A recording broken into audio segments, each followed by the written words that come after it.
Hi friends, Padmini ಅಭಿರುಚಿಗೆ ಸ್ವಾಗತ. ಹೇಗಿದ್ದೀರಾ ನೀವೆಲ್ಲ? ನಾನು ಆರಾಮಾಗಿದ್ದೇನೆ, ನೀವು ಆರಾಮಾಗಿದ್ದೀರಾ ಅಂತ ನಂಬಿದ್ದೀನಿ. ಇವತ್ತು ಸಿಂಪಲ್ಲಾಗಿ ಒಂದು ಹಳದಿ ಕುಂಬಳಕಾಯಿ ಅಂದರೆ ಸಿಹಿ ಕುಂಬಳಕಾಯಿ ಅಂತಲ್ಲ, ಅದರದ್ದು ಪಲ್ಯ ಮಾಡೋದನ್ನು ತೋರಿಸ್ತೀನಿ.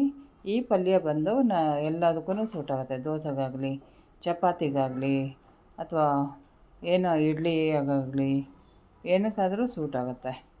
ರೊಟ್ಟಿಗಾಗಲಿ ಏನಕ್ಕಾದರೂ ಸೂಟ್ ಆಗುತ್ತೆ. ಮಾಡೋದು ಭಾಳ ಸುಲಭ. ಇದರಲ್ಲಿ ನಾನು ಒಂದು ಅರ್ಧ ಕೆ ಜಿಯಷ್ಟು ಹಳದಿ ಕುಂಬಳಕಾಯಿ ಅಂದರೆ ಸಿಗುಂಬಳಕಾಯಿ ತೊಗೊಂಡು ಅದರ ಸಿಪ್ಪೆ ಹೆರೆದ್ಬಿಟ್ಟು ಹೋಳು ಮಾಡಿಟ್ಕೊಂಡಿದ್ದೀನಿ. ಆಮೇಲೆ ಅದನ್ನು ತೊಳೆದ್ಬಿಟ್ಟು ಸಣ್ಣ ಸಣ್ಣದಾಗಿ ಹೆಚ್ಚಿಟ್ಕೊಂಡಿದ್ದೀನಿ. ಆಮೇಲೆ ಅದಕ್ಕೆ ಒಂದು ಈರುಳ್ಳಿನ ಹೆಚ್ಚಿಟ್ಕೊಂಡಿದ್ದೀನಿ, 2 ಟೊಮೊಟೊ ಹೆಚ್ಚಿಟ್ಕೊಂಡಿದ್ದೀನಿ. ಆಮೇಲೆ ಅದಕ್ಕೆ ಶುಂಠಿ ಬೆಳ್ಳುಳ್ಳಿ ಪೇಸ್ಟು 1 ಸ್ಪೂನ್ ಇಟ್ಕೊಂಡಿದ್ದೀನಿ.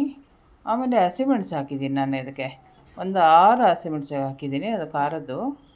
ಆಮೇಲೆ ಈಗ ಒಗ್ಗರಣೆಗೆ ಹಾಕ್ತಾಯಿದ್ದೀನಿ.